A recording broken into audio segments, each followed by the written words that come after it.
কুষ্টিয়া জেলার সংগ্রামী সভাপতি ডাক্তার মৌলানা দেওয়ান আব্দুল খালেক বক্তব্য রাখবেন। ডাক্তার মৌলানা দেওয়ান আব্দুল খালেক সাহেব। আসসালামু আলাইকুম।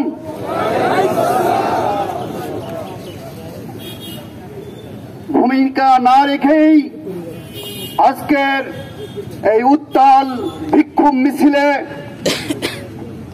অল্প কিছু কথা রেখেই আমি শেষ করব।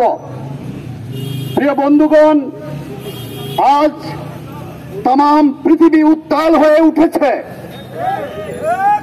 ইসরায়েল রাষ্ট্রের অসভ্যতা, নির্লজ্জতা, বেহায়াপনা আজ মুসলমানদের রক্তকে টকবক করে ফুটিয়ে ছেড়েছে।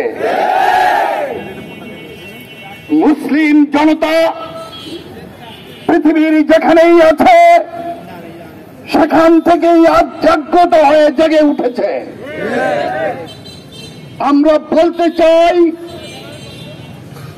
ইসরায়েলের মতো বেহায়া রাষ্ট্রকে, যুক্তরাষ্ট্রের মতো বেহায়া রাষ্ট্র যেই উস্কানি দিয়ে আজ ফিলিস্তিনের নারী শিশু সহ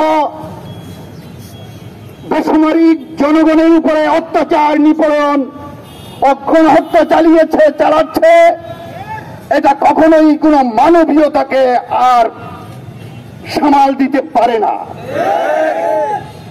তাই সারা পৃথিবীর মতো আমরা বাংলাদেশের কুষ্টিয়া জেলা থেকে সেই জাগান দিয়ে কুষ্টিয়া জেলার এনএস রোডের এই বিক্ষোভ মিছিলের মাধ্যমে আমরা জানিয়ে দিতে চাই, মুসলমান জাগ্রত হয়েছে।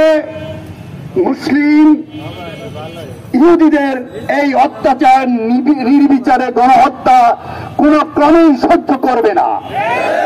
অতএব অবিলম্বে বিশ্বের মোড়ল রাষ্ট্রগুলোকে তাদের জন্য উপযুক্ত ভূমিকা নিতে অনুরোধ জানাচ্ছি।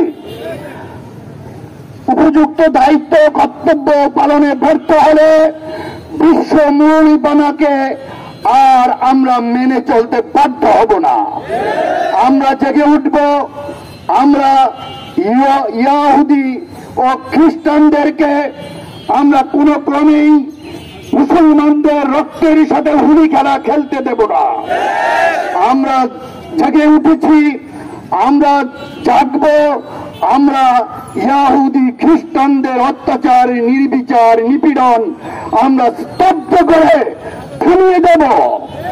আমরা মুসলমান तमाम পৃথিবীতে ইসলামী রাষ্ট্র কায়েম করে, আমরা মুহাম্মদী রাষ্ট্র কায়েম করে ইসলামকে পৃথিবীর শ্রেষ্ঠ ধর্ম হিসাবে প্রমাণিত করব ইনশাআল্লাহ।